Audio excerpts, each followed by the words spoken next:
Hey there, it's Monkey. Welcome back.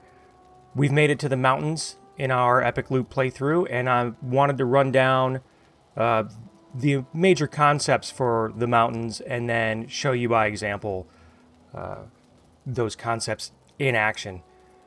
So we're just going to jump right into it, although I'm going to leave the action paused for a minute till I can get through these concepts. The first thing about the mountains that's different from the other biomes we've been through, and I touched on this in a shorter video in preparing to be in the mountains, is frost resistance. The whole environment is freezing. If you don't have frost resistance potions, you're going to be taking damage every tick, and your regen from food is going to be blocked. So you have to craft frost resistance potions, and something you want to search out really early on is a wolf cape. You're going to need a wolf trophy, you're going to need some wolf hide, and some other mats. But those are the things that you're going to have to get from the wolves. Once you craft a wolf cape, that will give you frost resistance. And while that's cool, keep in mind, you're still going to want some frost resistance potions as backup, because if you die, the wolf cape will stay on your corpse until you can recover it. So you're going to want to always have frost resistance potions as a backup in a chest somewhere anyway. Since we're playing with Epic Loot, that's something I want to touch on as well, as one of the mods you want to look for as you're playing through the earlier parts of the game would be frost resistance on a cloak or on a chest piece. I'm not sure if they come on anything else. And even if it's not a very good item in terms of other stats, if you found one that had frost resistance on it, save it in a chest, because once you get to the mountains, you absolutely have to have frost resistance or you're going to get messed up. The second concept that's really important is combat.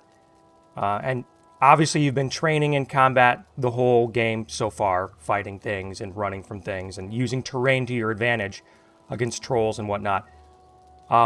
Here's where it really becomes important. Using terrain for sure, and using your combat skills.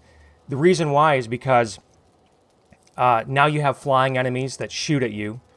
And now you have really fast enemies that you kind of can't outrun, but you can outmaneuver. So hopping up on a large stone, if you're surrounded by wolves, that's the fast enemy. Using trees like you've done before to block incoming missiles from the frost drakes. It's really going to put all of your combat skills to the test and also hone them. You're going to want to make sure you have good skill at blocking, or otherwise, tumble rolling, avoiding damage and stuff like that. And even though your bow skills may be pretty good, which you're going to need against drakes, the stone golems you run across are highly resistant to pierce damage. So it would take forever to bow one of those down. So you're going to have to hone your melee skills or just never fight a rock golem. The third concept we're going to go over is acquiring and transporting silver. That's the main metal of the mountains. And since we beat Bone Mass, he gave us a Wishbone. We're going to use that Wishbone to seek out where the silver deposits are. And that's its own sort of challenge, because, similar to the Black Forest, silver is sort of out in the environment. So you can get jumped by wolves, golems, at night, other bad things, like Fenrir, while you're mining up the silver. Now, in the swamp, but in contrast, it was kind of nice. You go into the crypts to get your iron, and therefore all you gotta do is fight whatever's in the crypts. Once you've killed all that, you can dig out the iron, sort of at your own pace without really feeling under threat. Not so in the mountains, particularly at night. Also, there are snowstorms that will blind you, and that presents a lot of problems as well. So you're going to want to consider doing things like going back to your camp and sleeping through the night or doing stuff around your base at night instead of being out and about until you feel comfortable, until you feel well equipped, or you have a friend to dig stuff up with you. The fourth concept is a typical concept we've run through, finding Vegvisir for the next boss. This boss, her name's Motor. And you want to look for, which is Mother, you want to look for Vegvisir usually in anything that's not the base mountain terrain. Excuse me. So towers, caves, that sort of thing. Anything that sort of stands out. There may not be Vegvisir in cabins, but you're still going to want to check everything that's not a normal structure because there's going to be chests. Chests will contain, treasure, arrows sometimes. If you're playing Epic Loot, it could contain magic items. Chests will also contain onions, and that's the only way you get onions is through onion seeds. So you're going to want to look around, see if there's any, barrels or chests to look in around any of those structures, because onions are a very useful food at this stage of the game to get a hold of, and you want to find those seeds to get them planted as soon as you can. Concept number 5 is going to be caves. Now, we may not run into any where we're at right now. We're in a mountain that's really actually close to our starting stones, and it's not a huge range of mountains, but it's pretty sizable. If we run into any caves, I'll go more in depth on that, but the general thing of caves is going to be there's bats in there and there's wolves in there, which are basically like wolf men, right? And there's other bad things in there too, like fire-breathing wolves, basically. Not really fire-breathing, but you get the point. We'll go more in depth on caves if we run across it, but generally speaking, it's going to be its own sort of story. And lastly, I already mentioned it before, onions. You want to look around for cabins and stuff like that to try to find some onion seeds, because it's always important to get a hold of whatever foods and recipes you can find so you can start getting those rolling, getting your onion seeds planted, etc. So, all that out of the way, we're actually standing right now above what I believe to be a silver deposit.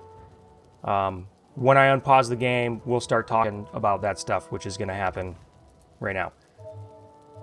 So that beeping thing and the blue lines, let me zoom in, these lines coming off of me, that's the Wishbone being active in finding where the silver is. Now I'm going to eat a little bit of food just so I'm ready in case I got to fight anything. I just logged into the game here. So when I'm standing over here, the pulses, so they're less frequent. The farther away you get from the source, the less frequent and lower the pitch is. The closer you get, the pulses become faster and higher pitched. So I know that probably somewhere below here, it could be a silver deposit. So I'm just going to dig straight down. You see these fires I've set around, and I'm going to talk more about fires, but the gist of having the fire set around isn't really to keep me warm, although that does help. It does help with stamina regen if you're warm, if you don't have rested, because I don't. That's one aspect of it. The other reason why I have fires is because they are both... There we go. There's our silver vein. Now, once you take a chunk out of this silver vein, it'll stop beeping. So if you want to dig it out more, or if you're, you want to remember where it is and sort of be able to dig it out first, then you're going to want to maybe not take a chunk out of it yet. I've already got... Sorry, I'm paying attention because I'm hearing some noise out of some creatures. I've already got a deposit that I started working on because I came up here and I grabbed a little piece of silver. So I'm gonna leave that one sitting, even though I know where it's at anyway. So over here I've already dug one out. I just chopped one little piece out. And the beeping that's going to go on from the Wishbone right now is not from this vein anymore, obviously. It's still from that one way over there. Or it could be from another one in a different direction. I haven't found one yet. I've not explored that tower up there yet. You know, maybe there's a Vegvisir up there. That might be cool. But I'm kind of crouchy right now and defensive because, well, like I said, I haven't cleared out a lot of things, and I don't have my rusted bonus yet. So, next to my silver deposit that I've been digging out, you'll see I have a portal. Now, that's going to be cool in terms of going back and repairing, and also in taking materials back. Let me just pause it for a second. In taking materials back for crafting and stuff like that that are not metal. You have to remember, with silver, like all of the other metals in the game, you have to physically transport it back to your base. So in my case, luckily for me, these mountains are on my island, so my starting island, where my base is. So I have a straight shot over land, pretty much, to get the materials back to my base. In a lot of instances, you might run into a situation where you're, let's say there's a mountain down here or a mountain down here. Not only then do you have to get it down to the shore, but you're going to have to transport it back to your base. Sorry, I'm looking around at these guys. So back to the fires. While you're digging out stone, the silver deposits, you're going to be digging up a bunch of stone. I tend to put a lot of that stone to use. You could probably take some back to your base or just chuck it or throw it. I mean, you're gonna dig up so much. There's probably some that can go to waste. But I've found it's important to put campfires around my dig site for multiple reasons. One, the ones that are farther away over by that other silver deposit, they're blocking spawns. Any player crafted object will block spawns. That's going to create a little bit of a buffer of safety for me by making it so that while I'm making noise over here, the odds that something has spawned, 20 meters away is now, pushed down and suppressed. So it's going to be farther away spawns that might get drawn in. So I might not get as many creatures kind of coming in and attacking me, mainly during the day.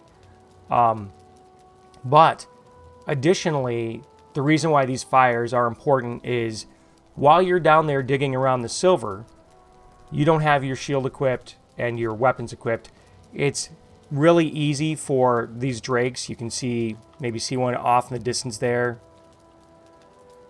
to hear you, come over and start pelting you with frost while you're busy digging. And you really don't have any defenses against that, except by ringing fire around your dig site. Drakes are not fans of fire, and if they fly through the fire, they just take a crap load of damage. So quite often you can use these fires to kill off the drakes that are angling to shoot you from the edge. So what you'll see over time is, as I dig this out, I'm going to be putting, I don't have enough stone yet, but as I dig this out, I'm going to be putting fire all around the edges of my dig site. So it's a twofold benefit.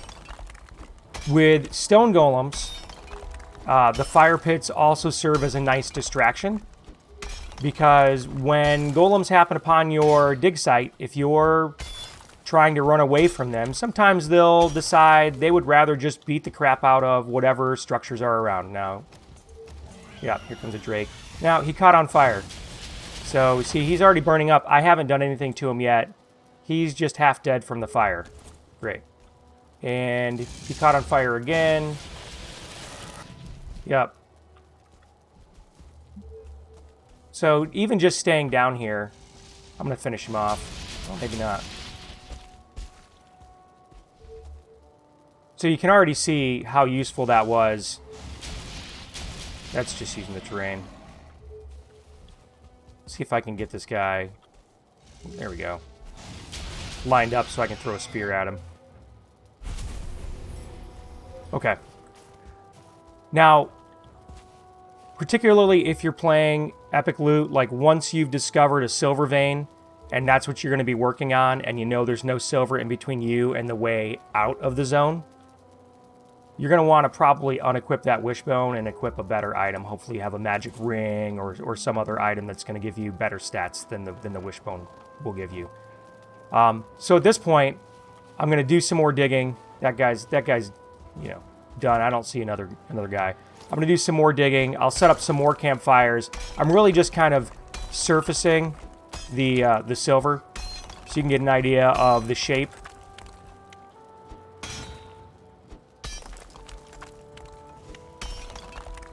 Since we can't take the silver back through our portal, what's going to happen is when it gets closer to nighttime, I'm actually going to pop back through the portal, rest, you know, get my rested bonus, and switch it over to daytime.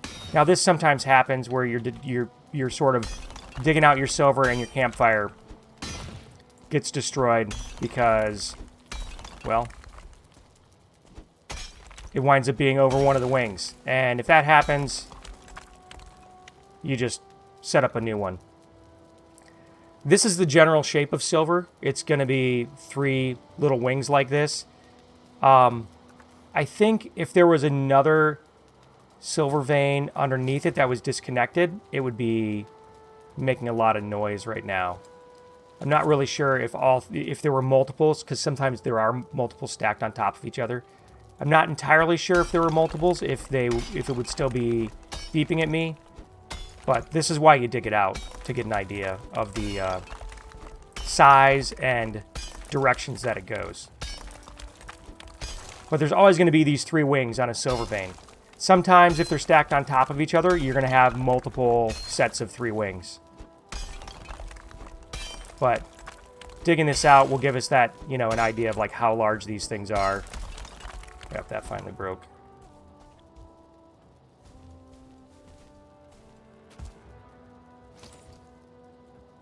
Fire here. And we're going to put one over here. Oops. I need a couple more wood.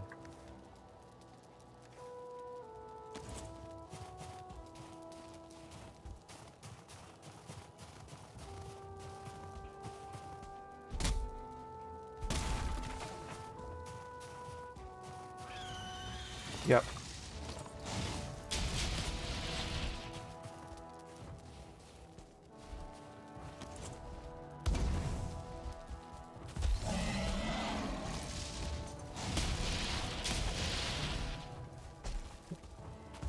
Oh yeah, caught himself on fire. Nice. Well, let's stay down in there for a second.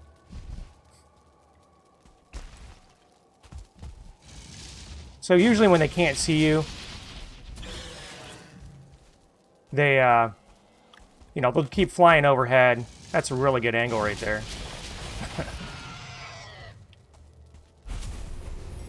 Okay. Mostly took himself out. So we're going to finish up here real quick, and then we'll go back. Plus, I'm going to have to repair my pick anyway.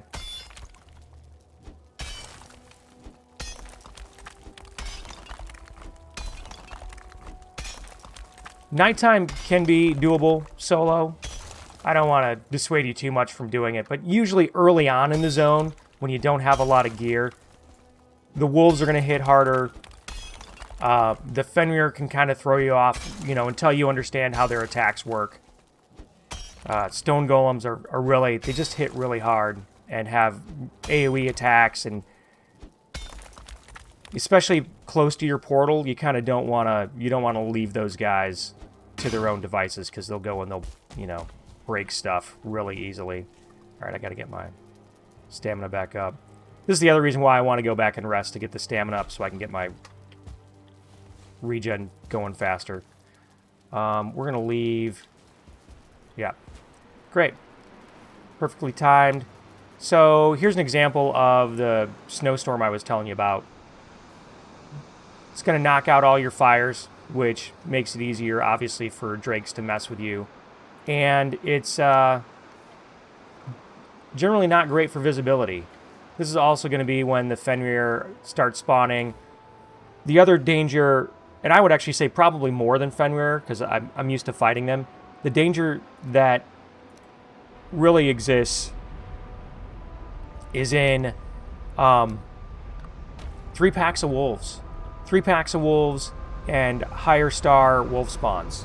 You'll you'll get 2-star wolves that spawn at night. And if you're not ready for the amount of damage that they can do, or you're not great at avoiding their attacks, you're gonna die.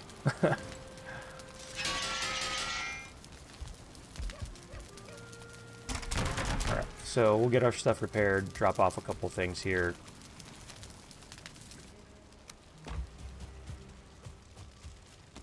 A good time to show the Farmgrid mod that I use. So this just, since I already have plants down, this will mimic that planting structure, right? It'll kind of perfectly space the items in between. Nowadays, I've gotten to the point where I kind of feel like maybe I don't really need the mod because I have an idea of like how to eyeball spacing anyway. But it's a useful mod nonetheless, particularly for, you know, anybody. If you don't really care about the, you know, you just kind of want to get your stuff in the ground. And if you want any organization to it.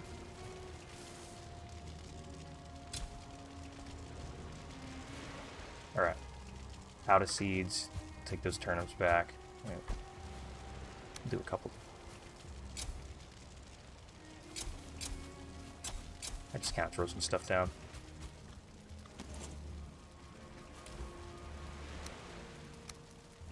Okay. Yeah, actually, I can get rid of this cloak. I forgot. I was going to go up in the mountains without the wolf cloak on and talk about it, but I figured at this point I might as well just have it equipped all the time.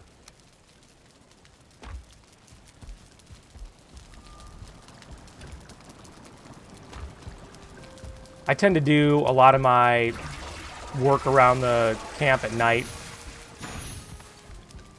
and do my activities up in the mountains during the day. We're going to take and put all of these frost resist potions, as I had mentioned before, put those in a chest back in our base. Also, at this point, I did mention frost resist potions, but it's also important, and I mentioned this in my other shorter video, medium healing potions. You want to be making sure that you have a lot of those ready to go, because you're going to get into a lot of fights, and it's, you know, the mats required to make them save you way more time than running back because you died.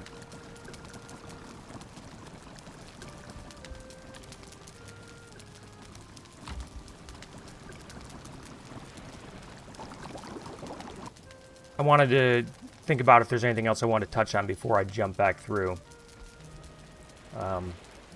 We already have a portal set up, and I wanted to, you know, mention that, like, this is what you're going to be doing. You're going to be popping back and forth, mining up a bunch of silver. We'll get stacks of silver mined up. And then when we've sort of mined up all of that node, or even a couple nodes, we'll bring mats for a cart through. We'll load all the silver onto a cart. And you got a couple options. Depending on your bravado or your location, we're either going to run the cart down the mountain, or we're basically just going to chuck the cart down the mountain and hope for the best. I tend to go with the latter.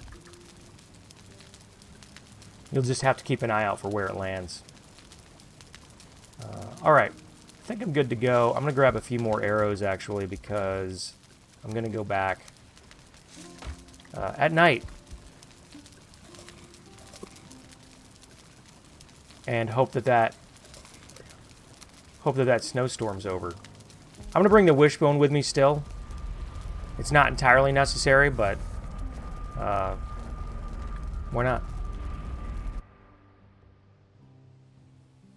There are other arrows to use. I'm still using fire arrows just because I have some to chip through. And because it's pretty good against the frost drakes if I run into them. I'm not going to really be using it. I might use it once to tag a... Yeah, storm didn't get any better. I might use it once to tag a wolf. But for the most part, I'm going to be meleeing those or using my spear on them. So we're going to finish digging this out.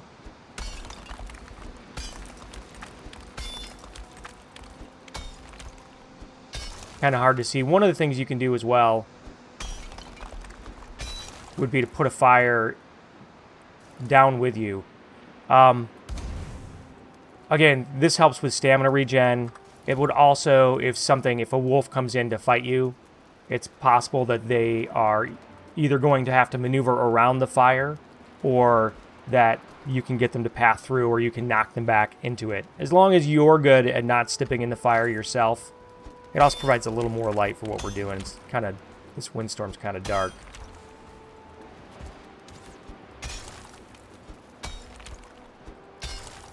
You'll also notice that even though there is a snowstorm going on, this fire down here is still going, because it's sheltered from that. There's a little outcropping. Oh, skeleton. Ow. Oh.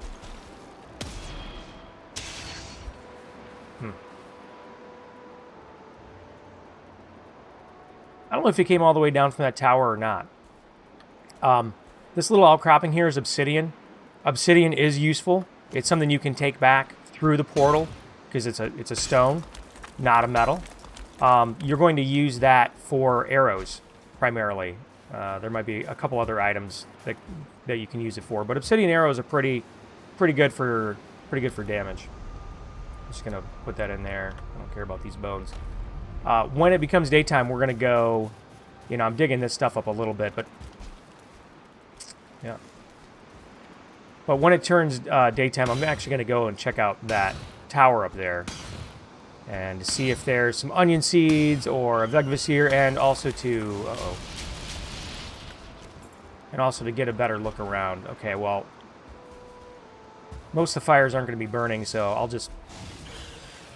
The trick with fighting drakes is going to be usually making an attack on them and sidestepping as you do it.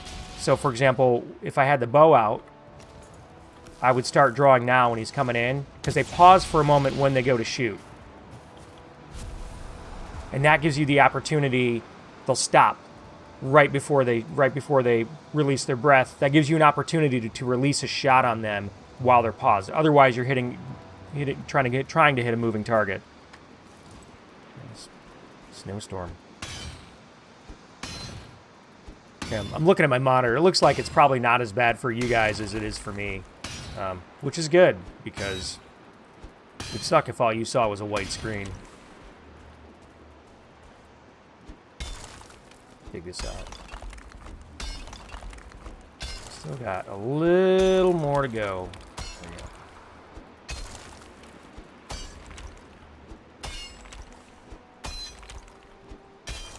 Now we're all the way around it.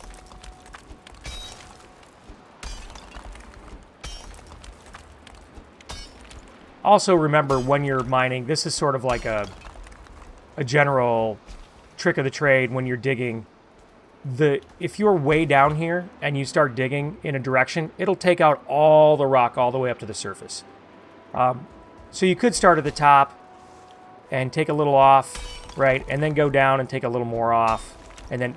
But if you just start at the bottom here and you hit this bottom part, everything above it moves back.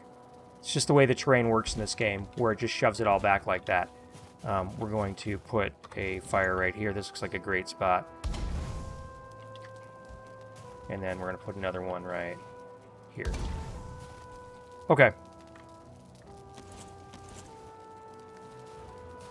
I'm going to lighten my load a little bit here. Dump a little bit of silver in this chest. And put this stone in here too for now. And then we're going to go check out this tower up here. Usually towers are going to have skeletons. Sometimes they'll have Draugr. Oh. Or a stone golem. Alright, well, great. So, stone golems will wander around doing their thing when they first come up. You know, he's looking for me, right? As long as he doesn't get to my camp, I could probably avoid him. If he gets to my camp, like down in that area where I have structures built, campfires, he'll just go around smashing them, unless I deal with him. So, all right. Of the two golems, the one with the spiky right hand you'll see there, I would say is the less worrisome. Blunt weapons, they're the best at them. Oops, that one I didn't dodge. This guy kind of looks like cake right now, but that's, you know, I'm kind of used to blocking him. You block him, you can do that. If you have a really good blunt weapon and mace skill, or what's the skill called? Club skill. If you have really good club skill and a good weapon, you'll be able to handle him. The other golem, I would submit, is the tougher of the two. His hits, he has 2 different hits that do sort of knockback and sort of area slams.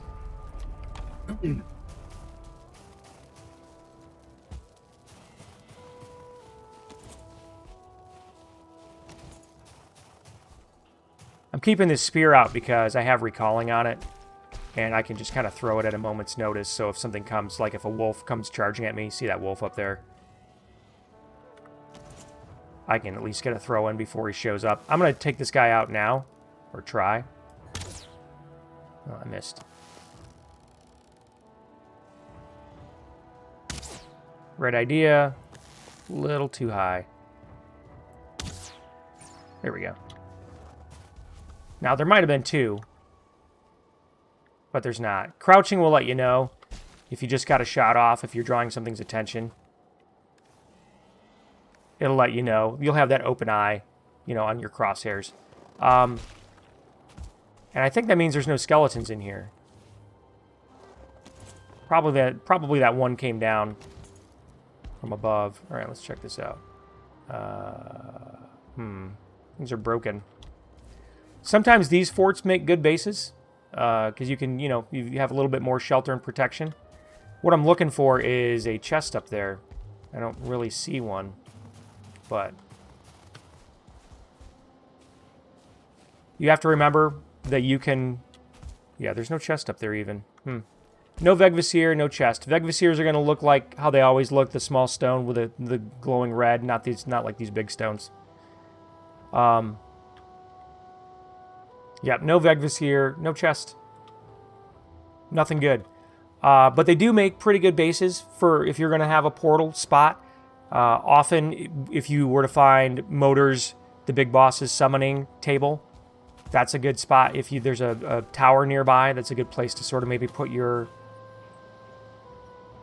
It's a good place to put your portals at. I'm just going to run around and peek around up here and see if I spot anything else out of the ordinary. I don't. But frost caves are kind of like, can be tucked anywhere, kind of underneath a lip. I don't really want any more stone golems, but... Okay, so for example, since it's daytime, we might as well, I'm going to explore a little bit, and I'll do my mining at night. Just because I feel relatively comfortable in the zone. I say that now, but I will probably die. The other thing you're looking for that I actually didn't mention is going to be eggs. There's eggs that are used to summon the mountain boss, and they'll usually be guarded by 2 or 3 drakes. So down here below me, I have actually found a couple on this mountain already. But since there's no boss stone, I'm kind of like not really into collecting them at this point. But down below me here, you'll see some crystals surrounded by... I'm going to stealth down to it. Some crystals surrounded by... or an egg, sorry, surrounded by some crystals. And there's a little bit of a glow. I'll get closer still, and then you'll be able to see it. There's a drake, like, right over here. I'm just going to take it out.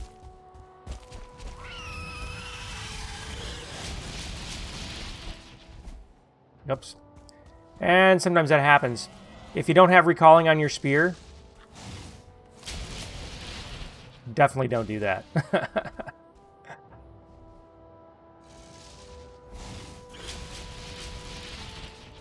Alright, there's only one drake guarding this, so there's that. Okay.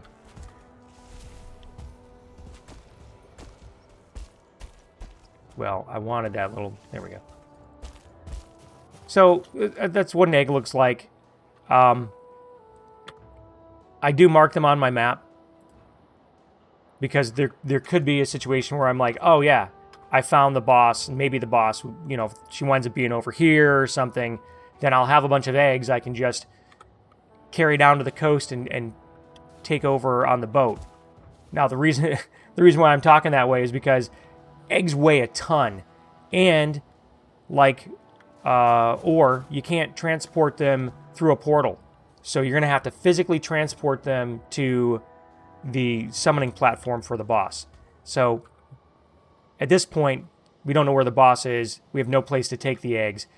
Just mark them on the map, and they'll be there later. As long as you don't touch them and you know, roll them down the mountain or whatever the deal is. You can always come back and dig them up. And I think they respawn too. I just don't know the time frame that they respawn under. Oh, this is unfortunate. There's probably no Vegvisir down here either. Oh, there's a chest though.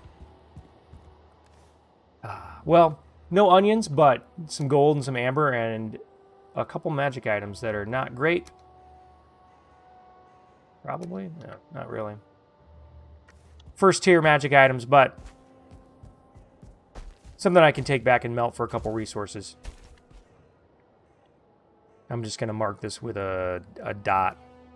And,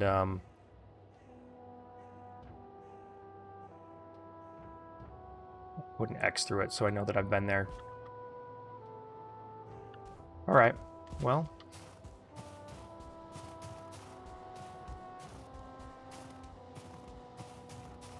Oh, there's a cabin over here I want to check. It's just a piece of rock.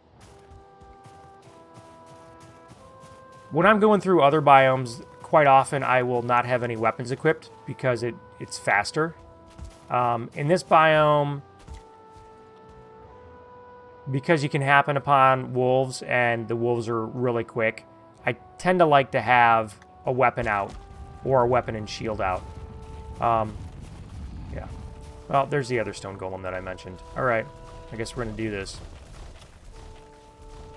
Let's just do it. Yep. That's his AoE slam. That's the other slam.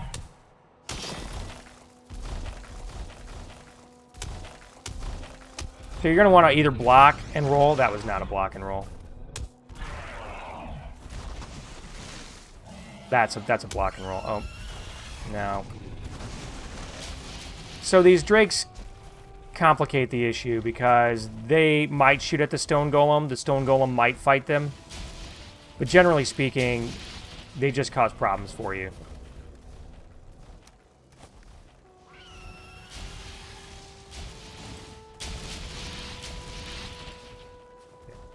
All I wanted to do is to get to this cabin. Which, by the way, stone golems tend to spawn around. Yeah, and there's no... Well, at least there's a little bit of fine wood. Thought I could maybe contribute, but I guess not.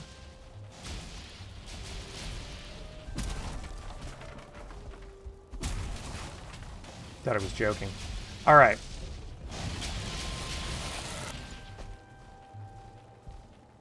I don't really like fighting the golems with the drakes. They, like I said, they complicate the issue.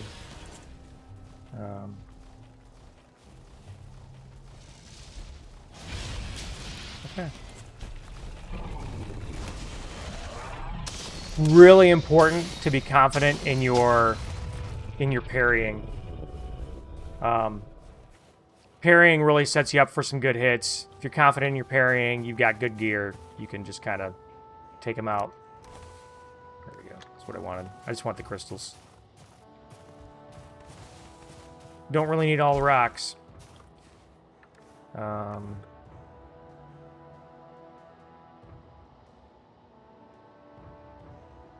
I didn't mark that other tower. That's okay. So I have a little bit more mountain to scout out. I suppose it was too much to think that I might find a Vegvisir. It looks like there's kind of a tower on the outskirts.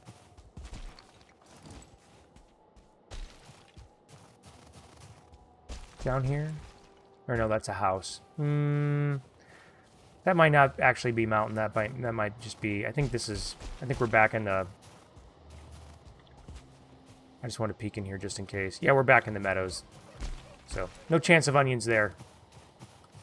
I was really hoping for some onions. Yeah. Here's the issue getting into the mountains often. The terrain's really steep. And you can overcome that with some stamina food and lots of running. This is where having good running and jumping skill comes into play. You run out your stamina, and then you kind of find a rock or something to hide in. Or, if it's steep like this, you could have your pick out. If you're comfortable, you think you don't see any drakes, you don't think you're going to be attacked, you kind of run up, and then when you start getting low on stamina, you pick the ground, and you get up on there, crouch, if you want to hide, and just let your stamina regen, and then you can continue, you can do it again. And also just to note, you can go up lots of surfaces by holding down your run key and running forward and just jumping repeatedly. That will let you sort of parkour up. Most of the surfaces that are straight, rocks, not as much as just regular terrain. Like, rocks, you kind of need a little bit of a lip to go up. Like, I can't go from the underside of this rock up over the top of it, no matter how much stamina I burn, because it's kind of angled out at me. I see a wolf down there. It's not. I don't have to fight that. I'm kind of looking for caves, too. I don't think I'm going to have any luck on that front.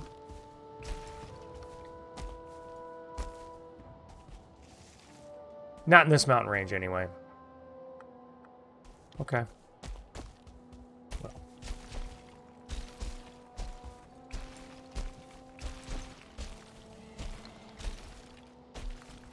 Now, even if you just walk forward, this is me just walking forward into a corner without running.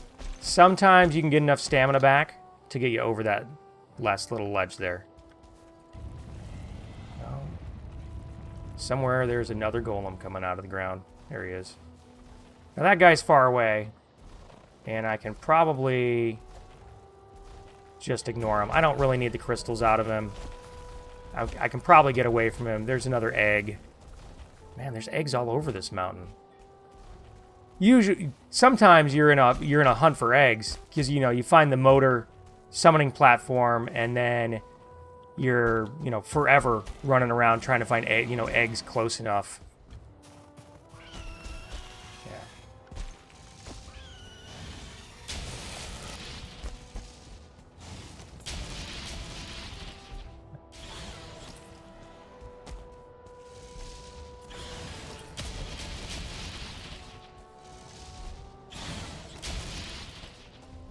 There's my rested bonus. Oh, there we go.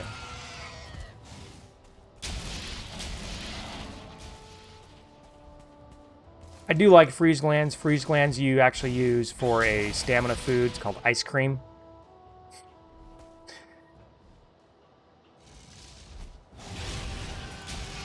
So, I will go down and pick these up. Oh. And a little magic item for us that we want to be keeping an eye out for. The most useless stuff that I have here actually would probably be this blue magic item.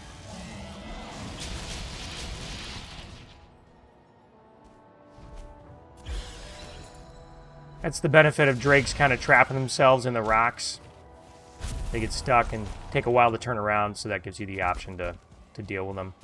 Oh, another iron pickaxe.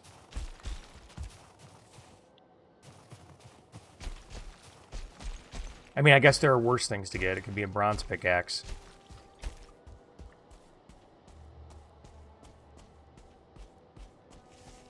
All right. Also note, without shields or heavy armor equipped, the drain on your stamina is going to be less getting up these. Oh. Well. Ooh.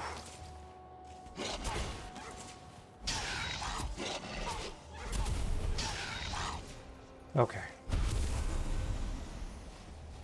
I was afraid he had the angle on me. I wouldn't be able to hit him.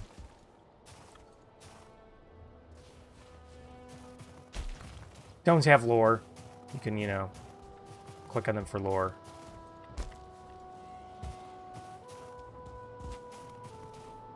Alright, well, our camp's back that way. Another egg that I have not marked. Go figure. We're not going down that way.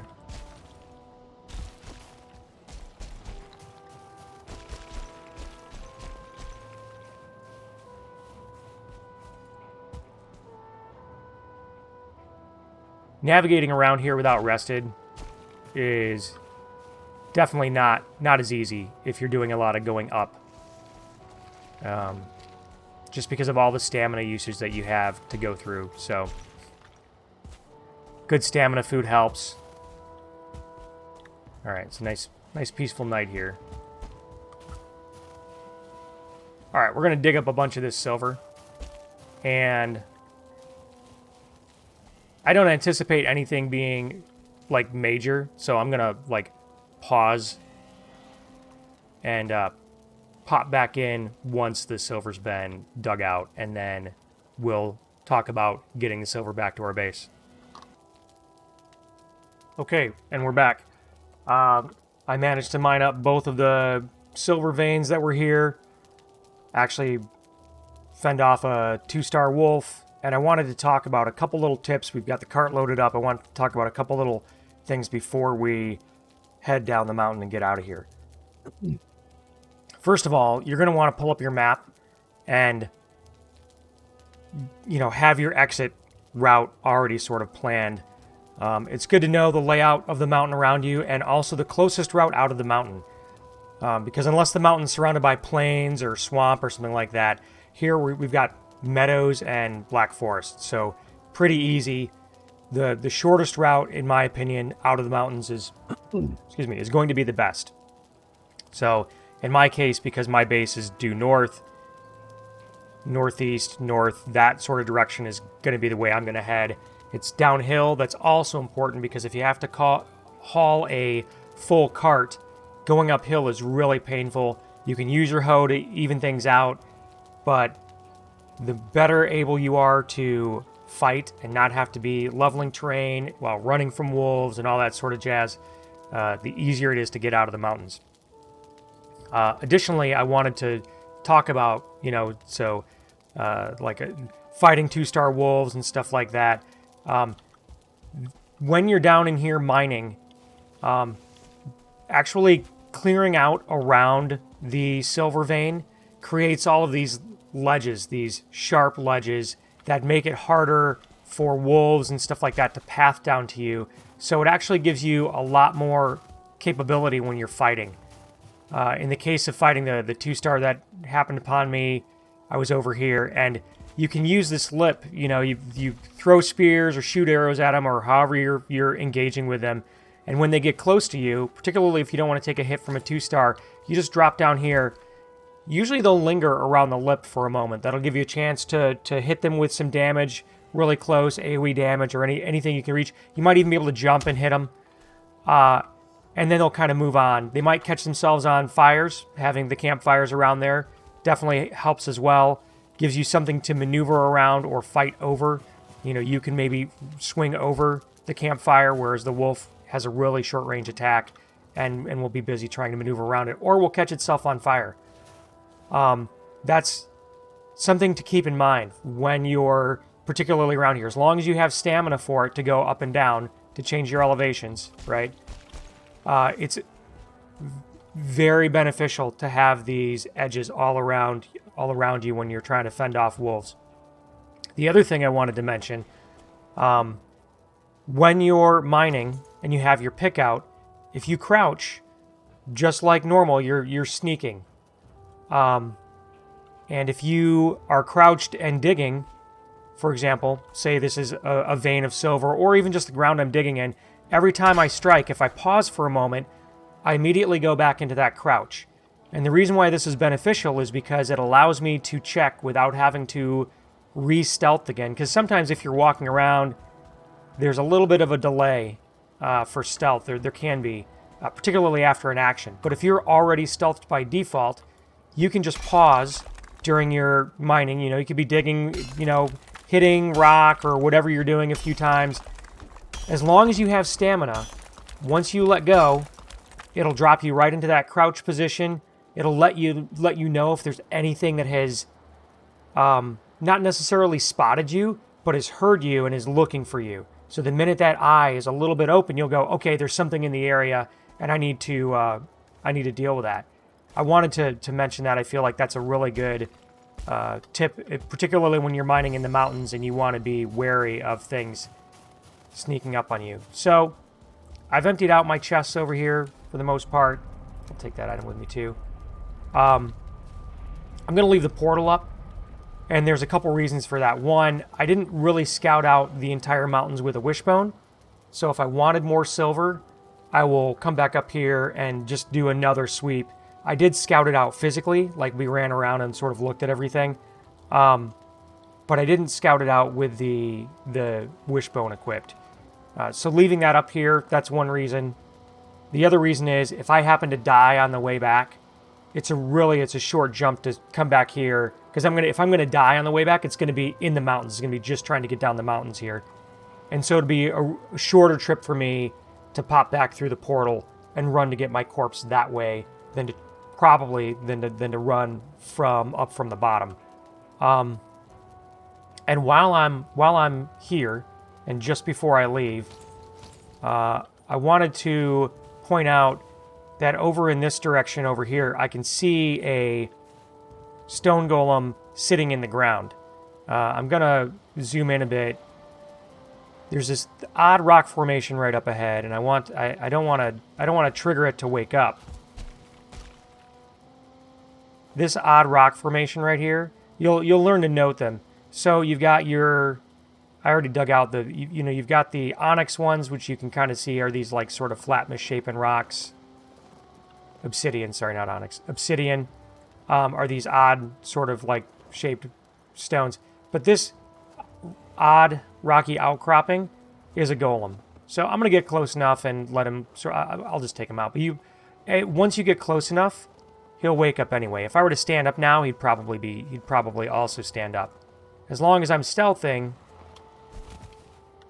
he's not going to pop up. But I'll stand up. See what I mean?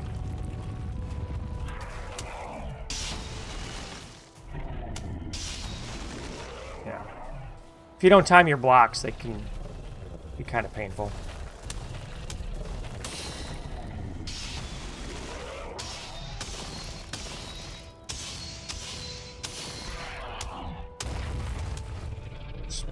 Let's deal with that. But yeah, that gives you an idea of like what to be looking out for. Actually, I haven't run across any Fenrir yet. I was out at night. None of them showed up. So otherwise, I would have popped the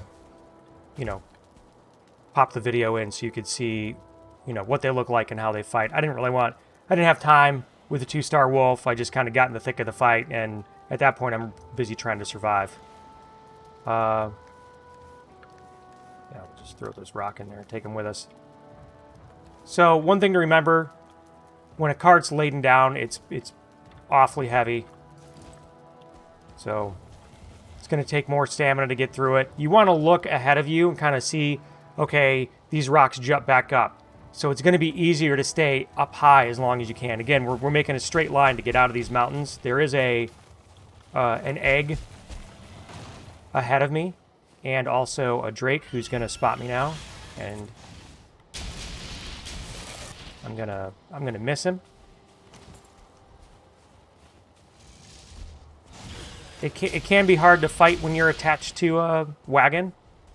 As long as there's no wolves, the minute wolves show up, you have to decouple from the wagon. I'm not gonna grab that because I need to stay up high. Here's where you need to start leveling stuff out. You don't want the cart to fall just yet. Now, I could grab this egg and bring it back to my base. We know there's no summoning stone up here, so I will do that. I'm going to have to... I'm at 105 of 300 pounds right now. And now I'm carrying too much. Because an egg weighs 200. So you're going to need, to either be not very burdened, or have a MnkeELA on. You know what I'm saying. MnkeELA.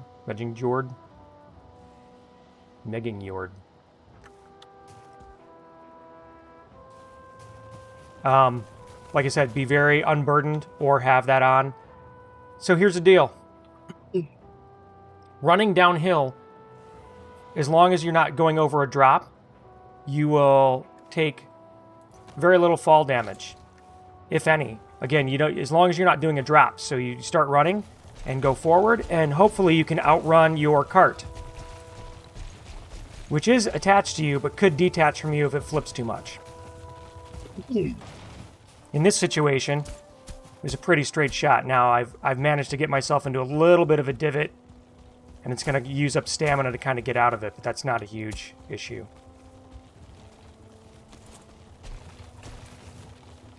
This is actually the easiest get silver out of the mountains run near my base that I've ever, had in any map seed.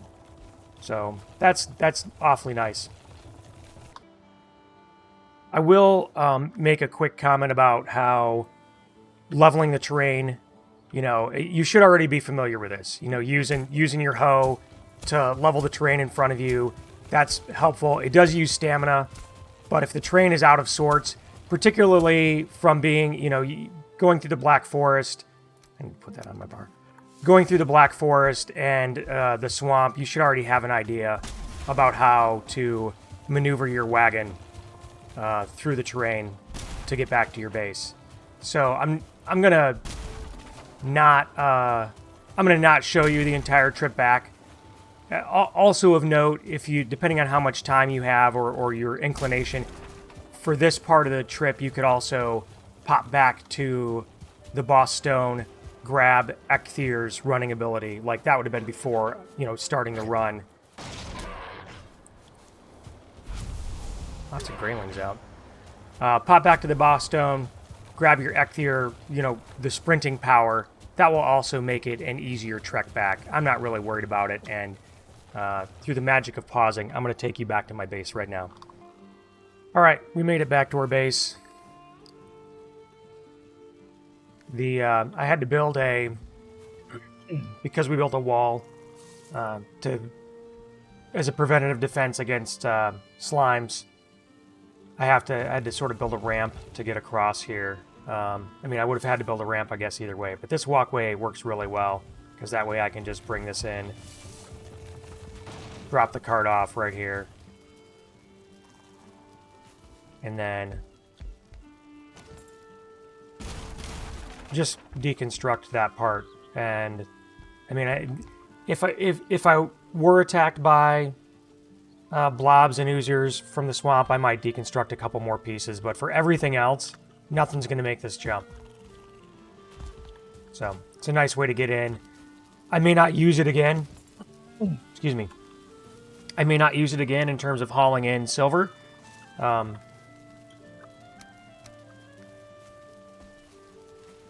Just because we may not need to pull any more silver out of the mountains.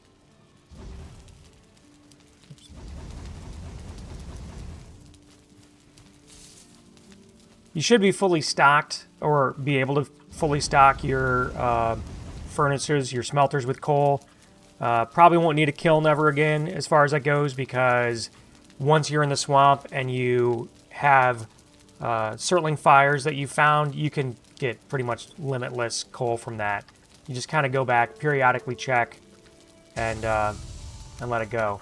Particularly if you're doing epic loot, but even in vanilla, if this is the first time you've smelted silver, you're going to want to pick it up, see what recipes you've learned, go back to your crafting table and get an idea of what you can make now. Because we're in epic loot, it's always important to even just grab, which is what I did earlier, grab a couple pieces of silver, run them back physically, just, carrying them back, and get some recipes learned right away. That way, all the things that you fight in the mountains while you're farming up the rest of the silver, you have a chance to drop silver items. Your rules for epic loot may be on a different setting than mine, but if you are using the same rule set that I do, that's very important. And also note, I wanted to mention, the amount of silver you want to bring back would be 4. Particularly if you've killed enough wolves to get 6 wolf pelts and you've gotten a wolf trophy, you want to bring back 4 hunks of silver to get enough to craft a wolf fur cape. That will make you resistant to frost while you're in the mountains. The other thing you're going to want to keep doing is periodically going back and checking Halder for silver gambles. Once you've learned silver and his gamble pool resets, so every 30 minutes, right? You'll want to see, well, what can I get that's silver now, right? So I could do a silver sword, I could do an epic silver sword, if you have the gold coins and the bounty trophies for it. You're also going to want to make sure you're going back periodically, getting more bounties, figuring out where they are, if they're in a reasonable location.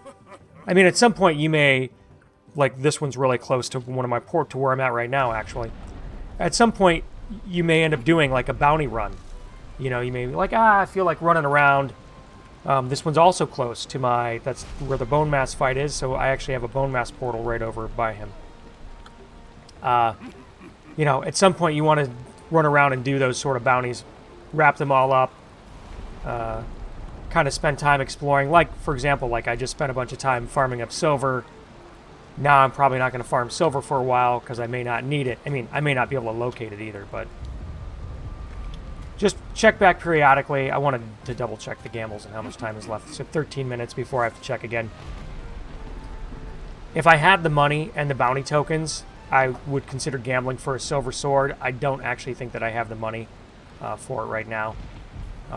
Also, I did, in fighting all those mobs that I was fighting while mining up silver, I did get a legendary banded shield that's still on the iron tier as far as gear goes. It's not a silver shield, but the rolls in it are really good. Frost damage reduction, slash, and pierce.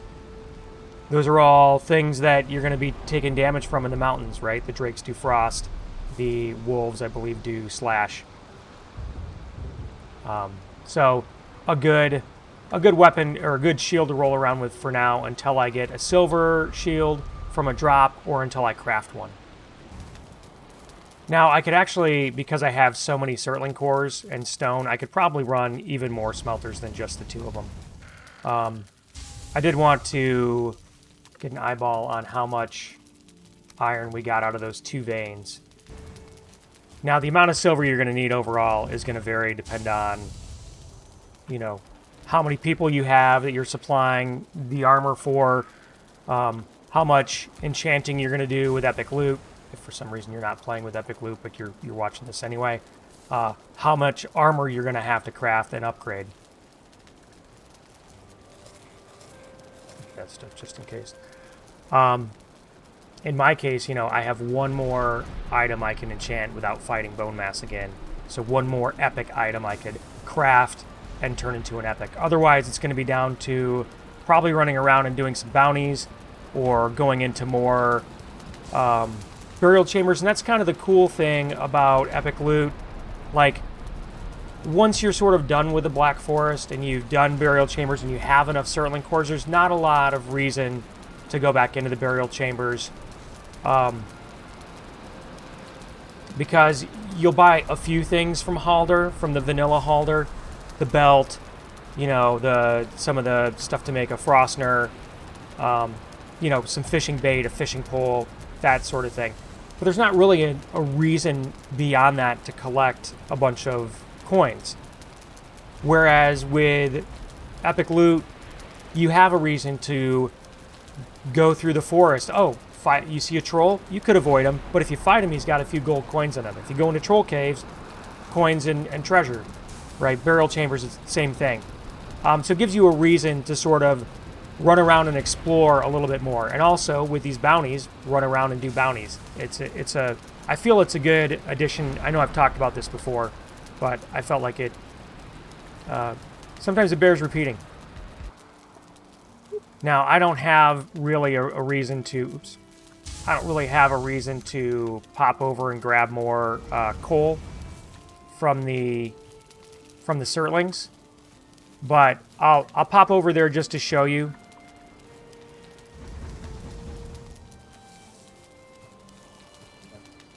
While these are smelting anyway. Oops. I can't go through portals with silver. It keeps just dropping in my inventory. So that's the mountain where I just came from. Also, I have sort of my portal naming system. And I've talked about this before too. I only use a few portals. I have an unnamed one. This will be usually my sort of my primary scouting portal if I need to drop a portal down. This isn't connected to anything. So out and about, just drop an unnamed portal and be able to get back to your base is nice. Otherwise, I have this board that I just sort of add names to. You know, you just do it with the writable plaques that you can craft. So signs. And then I just add the names to, you know, my location. So coal is one of the places, for example. Like, let's change the elder to coal.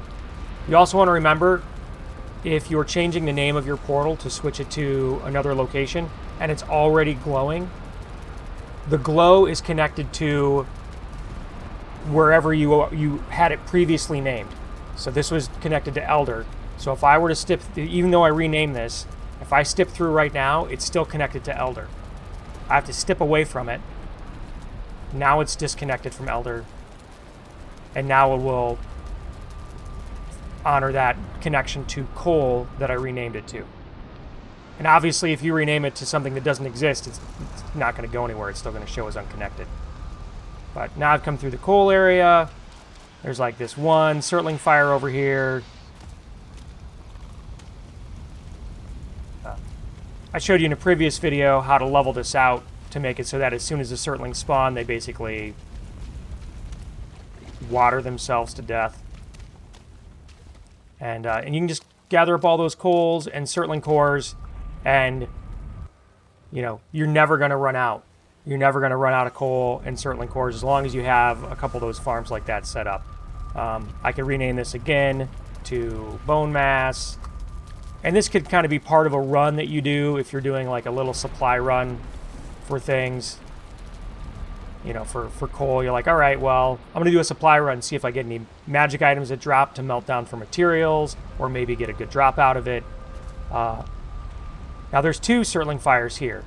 I used to have two portals, one over by the coast and this one for my bone mass location in front of the boss here. But I got rid of the unnamed portal because I want to be able to use it again. But there's two surtling fires, and all this territory has, you know, workbenches for the most part, so I don't have too much to worry about running around here. But two surtling fires. Oh, I forgot. There's a guy here that I want to fight. Spite the Prickly. Oh, he's dead. Well, whatever that guy was. Apparently I got the bounty for him. So, something over there killed him. I'm guessing he... Oh, I know what he was. He was a surtling, and he probably spawned in the water. So, go me.